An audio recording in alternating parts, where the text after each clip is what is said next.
15 मई। ठीक है। तो कौन कौन सी जगह चोटें आई थी वो माता बहनें, जिस तरीके से मैं समरावता में गया ना, वो बताने के लिए भी उन्होंने बोला कि भैया हम ऐसी ऐसी जगह हमारे चोट है, हम बता नहीं सकते।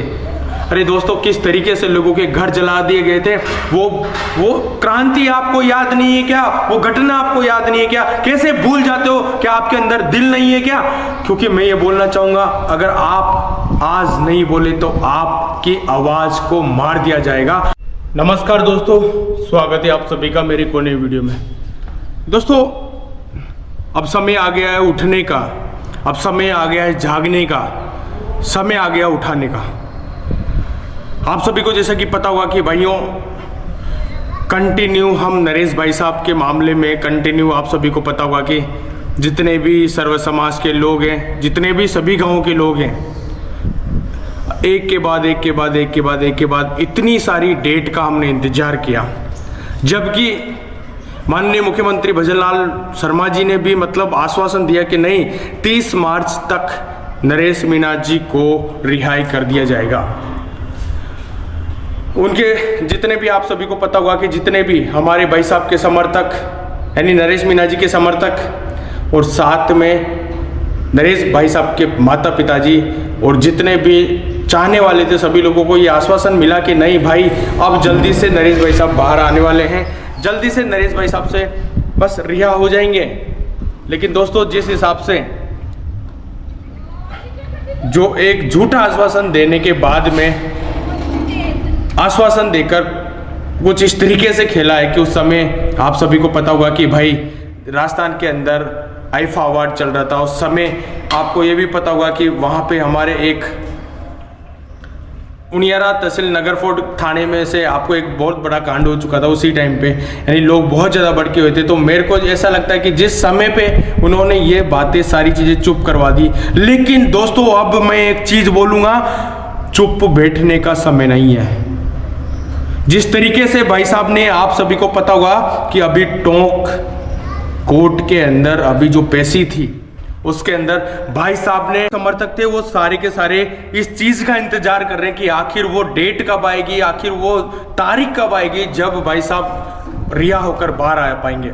लेकिन भाइयों, जिस तरीके से देखा जा रहा है, मेरे को नहीं लगता कि इनकी मंशा है कि वो भाई साहब को बाहर निकालने का। ऐसा कुछ भी नहीं लग रहा मेरे को, जिस तरीके से मैं देख रहा हूँ। कोर्ट, हाई कोर्ट, अरे उसके अलावा यहाँ पे जितने भी प्रशासन, सरकार, सारी के सारी भाई साहब के अपोजिट में चल रही है, भाई साहब को छोड़ना नहीं चाहती बिल्कुल भी। लेकिन दोस्तों, मैं थोड़ा सा बता देता हूँ कि भाइयों, मैं अभी इंडिया टूर के लिए बाहर निकल गया था। आप सभी को जैसा कि पता होगा कि भाइयों, 1 महीना उत्तराखंड घूमने के बाद में मैं हिमाचल के लिए निकल रहा था। लेकिन जैसे ही मुझे पता चला कि नहीं, हमारे नरेश भाई साहब के साथ में अभी भी ऐसा हो रहा है, अभी भी उनको रिहाई नहीं कर पाए। जिस तरीके से 8 तारीख को उनकी एक बार और सुनवाई है कोर्ट के अंदर, अगर 8 तारीख को उनकी सुनवाई में उनकी रिहाई नहीं होती तो दोस्तों 15 तारीख के लिए आप सभी तैयार रहना। ज्यादा से ज्यादा संख्या में जितने भी बुजुर्ग हैं, जितने भी माता हैं, जितने भाई हैं, जितने भी चाहने वाले सर्व समाज के लोग शहीद स्मारक जयपुर के अंदर धरना देने के लिए आप सभी तैयार हो जाना। भाइयों, मैं ये बोलूंगा, और जितने भी इस वीडियो को देख रहे हैं, मैं आपको बता देता हूं कि जिस तरीके से नगरफोर्ड में, जिस तरीके से बरवाड़ा में, जिस तरीके से मीटिंग हुई थी, उसकी 4 गुना मीटिंग, उसकी 4 गुना लोग शहीद स्मारक पे धरना देने के लिए 15 तारीख को पहुंच जाएंगे।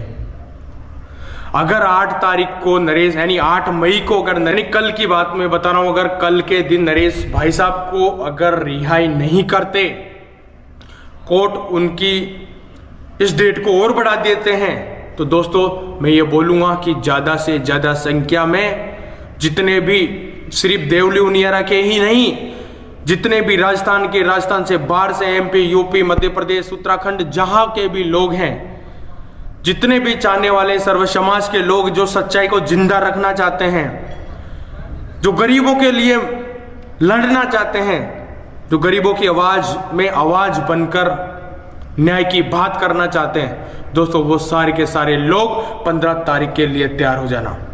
मेरे भाइयों, में मुझे पता है कि मेरे बहुत सारे लोग, मुझे पता है कि बहुत सारे मेरे पास फोन करते हैं, मेरे भाई बहुत सारे मेरे पास कमेंट्स करते हैं कि विराट भैया आप बोल क्यों नहीं रहे।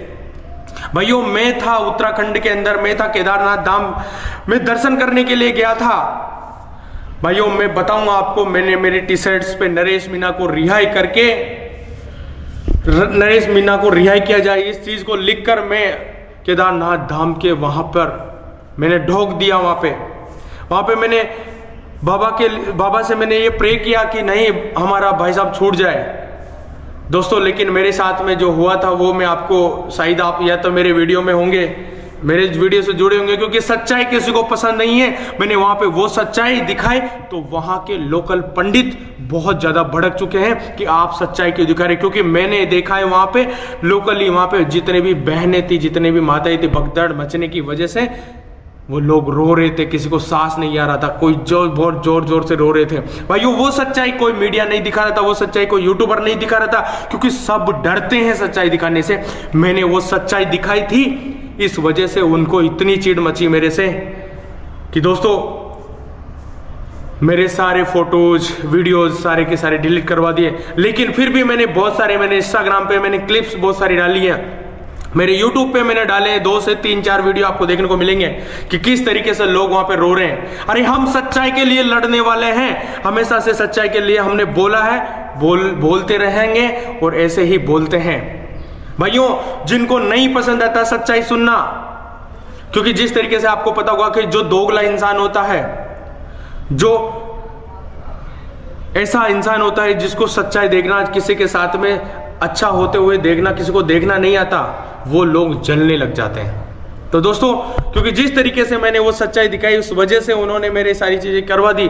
लेकिन मैं फिर भी एक चीज मैं बोलना चाह रहा हूं, क्योंकि मैं पूरे भारत यात्रा में मेरा दूसरा नंबर का स्टेट था हिमाचल प्रदेश। हिमाचल प्रदेश ना जाकर मैं सीधा यहां पर आ चुका हूं, क्योंकि मेरे जितने भी भाई थे वो बोल रहे थे विराट भैया टाइम आ चुका है अब जवाब देने का, समय आ गया बोलने का, समय आ गया अब इकट्ठे होने का, भाई साहब को रिहाई करवाने के लिए। दोस्तों मेरे लिए ये भारत टूर, मेरे लिए ये जितनी यात्रा है, ये सब बहुत पीछे हैं। सबसे पहले मेरे लिए नरेश भाई साहब जो हमारे गरीबों के लिए लड़ते हैं, हमारे जैसे किसान लोगों के लिए लड़ते हैं दोस्तों, जिनका हक कोई खा जाता है उस हक को निकलवाने के लिए, वो सत्यता की, वो सच्चाई के लिए आवाज उठाते हैं। हमको ऐसा चाहिए, हमको वो चाहिए जो हमारे साथ दे। और भाई साहब ने हमेशा हमारा साथ दिया है। समरावता गांव के लोगों की क्या जितनी भी घटनाएं थी, क्या और नेताओं को नहीं पता था क्या? वहां पे जितने भी नेता थे, MP MLA जितने भी लोग थे, क्या उनको नहीं पता थी क्या कि 28 गांवों की तहसील चेंज करके देवली में लेके गया? क्या ये चीज और लोगों को नहीं पता थी क्या? लेकिन सच्चाई के लिए, न्याय के लिए, किसानों के लिए, गरीब लोगों के लिए बोलने वाला कोई नहीं है। दोस्तों मैं आप सभी को बता देता हूं, क्योंकि बहुत सारे लोग नेता जो होते हैं उनको सिर्फ और सिर्फ अपनी कुर्सी की पेटी की सिर्फ उनकी फिक्र होती है, अपनी फैमिली की फिक्र होती है, उनको गरीब लोगों की फिक्र नहीं होती। लेकिन सिर्फ और सिर्फ हमारे एकमात्र नरेश भाई साहब, नरेश मीना जी जो गरीबों के लिए हमेशा बोलते हैं, किसानों के लिए हमेशा बोलते हैं, असहाय लोगों के लिए हमेशा बोलते हैं, सर्व समाज की बात करते हैं। दोस्तों मैं ये बोलूंगा कि अगर आपके अंदर दिल है, आप चाहते हो कि भाइयों न्याय की जीत होनी चाहिए, सच्चाई की जीत होनी चाहिए, तो दोस्तों इस वीडियो को ज्यादा से ज्यादा शेयर करना, और ज्यादा से ज्यादा अगर नरेश भाई साहब को 8 तारीख यानी कल के दिन अगर रिहा नहीं करते तो 15 तारीख के दिन आंदोलन करने के लिए जयपुर शहीद स्मारक में आप ज्यादा से ज्यादा संख्या में खड़े हो जाएंगे। भाइयों मैं आप सभी को जो भी अपडेट रहेगी मैं कंटिन्यू एक के बाद कंटिन्यू मैं आप सभी के सामने मेरे YouTube चैनल से आज दिन तक मैंने लाता रहा हूं, आज दिन तक मैं सच्चाई के लिए बोलता रहा हूं और आगे भी मैं ऐसे ही बोलूंगा। बहुत सारे लोग चाहते होंगे कि नहीं ये विराट क्यों बीच में आ जाता है, ये क्यों बीच में ऐसे सारी चीजें, ये क्यों इतना ज्यादा बोलता है। दोस्तों चाहे मुझे कुछ भी हो जाए, मैं सत्यता और न्याय के लिए हमेशा ऐसे ही बोलता रहूंगा। मैं चाहता हूं कि सत्य की जीत हो, मैं चाहता हूं कि न्याय की जीत हो। अगर आप भी चाहते हो तो भाइयों ज्यादा से ज्यादा मेरे जितने भी चाहने वाले हैं, जितने भी भाई साहब के समर्थक हैं, उन सभी को इस वीडियो को ज्यादा से ज्यादा शेयर कीजिएगा और यह आगाज कर देना है कि 15 तारीख जो भी टाइम होगा मैं आपको बता दूंगा। यानी 15 मई जयपुर शहीद स्मारक, वहां पर ज्यादा से ज्यादा संख्या में किस तरीके से धरना देना है, ज्यादा से ज्यादा संख्या में कैसे पहुंचना है, कैसे वहां पे आंदोलन करना है, क्या रणनीति होगी, वो सारी की सारी रणनीति मेरे वीडियो के माध्यम से मैं आप सभी के पास लाता रहूंगा। दोस्तों मैं अभी एक ही बात बोलना चाहूंगा कि भाइयों तैयार होने की जरूरत है, चुप बैठने की जरूरत नहीं है। भूल मत जाना उस समझौता कांड में हमारी माता बहनों के साथ में पुलिस प्रशासन ने किस तरीके से अत्याचार किया था, हमारी बहनों के साथ में किस तरीके से। आपकी आवाज को कोई नहीं सुनेगा। कल ये चलो ठीक है अभी समझौता गांव के साथ में हुआ है, कल आपके साथ में हो सकता है, परसों किसी दूसरे गांव के साथ में हो सकता है, किसी तीसरे समाज के साथ में हो सकता है। भाइयों मैं एक बात बोलूंगा, जागने की जरूरत है, चुप रहने की जरूरत नहीं है। इतना ये बोलूंगा और जो भी रणनीति होगी कंटिन्यू में वीडियो में बताता रहूंगा। पसंद आए तो भाई ज्यादा से ज्यादा शेयर करना, लाइक करना और कमेंट में आपकी राय जरूर देना, क्योंकि मुझे आपका फीडबैक मेरे को चाहिए होता है। आपने क्या रणनीति बनाई है इस चीज के लिए, क्या रणनीति बना रहे हो, क्या करने वाले हो, आप सभी मेरे कमेंट बॉक्स में जरूर रिप्लाई देना। तो दोस्तों इसी के साथ मैं इस वीडियो को एंड करता हूं और जो भी अपडेट है कंटिन्यू मैं आपके सामने लाता रहूंगा। तो थैंक यू सो मच। जय हिंद, जय भारत।